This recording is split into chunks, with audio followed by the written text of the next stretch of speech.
সুন্দরী ইন্দ্রময়ী অধিপতি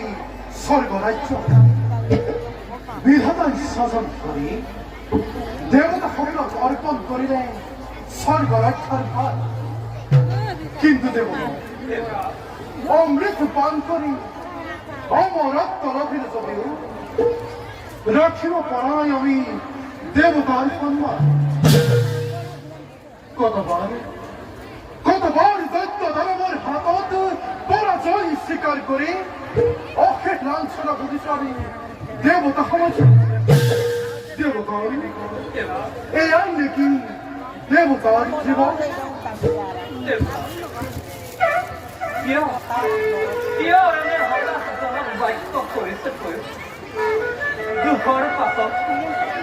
দুখৰ পাছত সুখ আৰু আন্ধাৰৰ পাছত পোহৰ অৱশ্যেই নাহে কিন্তু দেৱৰা বৰ্তমান আমিতো সুখতেই আছো সৃষ্টি স্থিতি আৰু প্ৰলয়ৰ উপৰাকী যিজন ৰাশিক আমাৰ ওপৰত তেনেস্থলত কোনে কি অপকাৰ কৰিব পাৰে এই জীৱ সমাজত বৰুণদেৱে উচিত কথাই কৰিছে প্ৰকাশ ৰুদ্ৰৰ নন্দনময় কাৰ্তিক দেৱ সেনাপতি যেতিয়াই প্ৰয়োজন হ'ব প্ৰলয়ৰ প্ৰবল ধুমুহাৰূপে যোগ্যতাৰ দিন পৰিচয় জানো গতিকে তেনে ভাৱ পৰাতে আনিবলৈ জানো তোমালোকৰ বিৰক্তৰ কথা কিন্তু কতবার দৈত্য দানবে রুদ্র মূর্তি ধারণ করে পড়াছিল আমাকে কতবার আত্মগোপন করে আমি দেবতা সমাজ করেছিল অনাই বনাই ভিক্ষারি বেঁচে অপদার্থ ফিরু আমি দেবতা সমাজ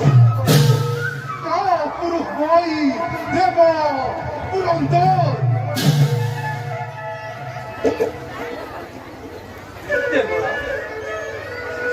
দেৱৰা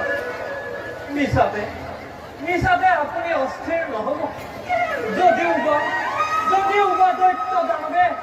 বাৰে আমাক পৰাজিত কৰিছে কিন্তু দেৱৰা অসুৰৰ সেই সমষ্টিৰ বিজয়ে একো অপকাৰ কৰিব পৰা নাই এই দেৱ সমাজত দেৱৰা এয়া ক'ব কেনেৰূপ দেৱৰা স্বৰ্গৰ অধিপতি জগতৰ বন্দিত দেৱ পুৰন্দৰে যদি অসুৰৰ ত্ৰাসত নাৰীৰ দৰে কাষৰ হয় তেনেহ'লে দেৱতাৰ নাম লৈ জন্ম ধৰা সাৰ্থকতা ভাবে তিৰস্কাৰ নকৰিব ত্ৰিদেবৰ আখি ঠান্ডা হইবে বাৰে দৈত্য দানবে দেবতাৰ পৰ্বত খতাই ব্যাপক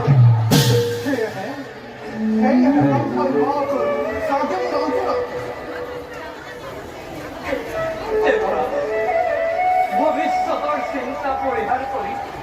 বৰ্তমানৰ চিন্তা কৰাই উচিত আৰু দেৱৰা আমি অম্বৰীৰ চতুৰ্দিশে দেখো আনন্দৰ কিৰণ ভকতৰ ভয় হাৰি দেৱ নাৰায়ণ থাকে যদি দেৱতাৰ লক্ষ্য হৈ তেনেস্থলত কোনেও অপকাৰ কৰিব নোৱাৰে এই দেৱ সমাজক দেৱৰা আছে যদি আপোনাৰ মনত এতিয়াও শত্ৰুৰ ভয় ভাৱ তেনেহ'লে ব্যক্ত কৰিব বিচাৰে পৰামৰ্শ দেৱৰা ঈশ্বৰী প্ৰকাশ কৰা তোমাৰ মনেৰ অভিলাষ দেৱৰা সমগ্ৰ দেৱতা সমাজ একত্ৰিত হৈ আয়োজন কৰোঁ আমি এক বিশাল বিশৃংখল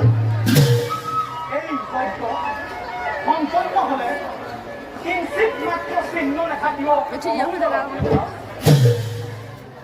উচিত পৰামৰ্শ কৰি না প্ৰকাশ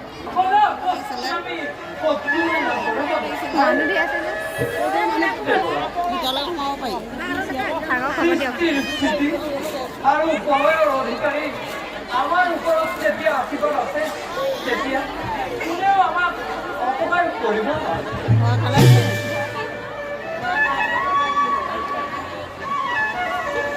তোমালোকৰ উপদেশ পালো অচিৰতে এই আয়োজন কৰিব লাগিব বিষ্ণু যজ্ঞ আৰু যদিহে বিষ্ণু যজ্ঞ হয় সম্পাদন তেন্তে কোনেও এই সৰগ আক্ৰমণ কৰিবলৈ সাহস নকৰে তেন্তে দেৱগণ বৰা আমি যাত্ৰা কৰোঁ নিজ কৰ্তব্য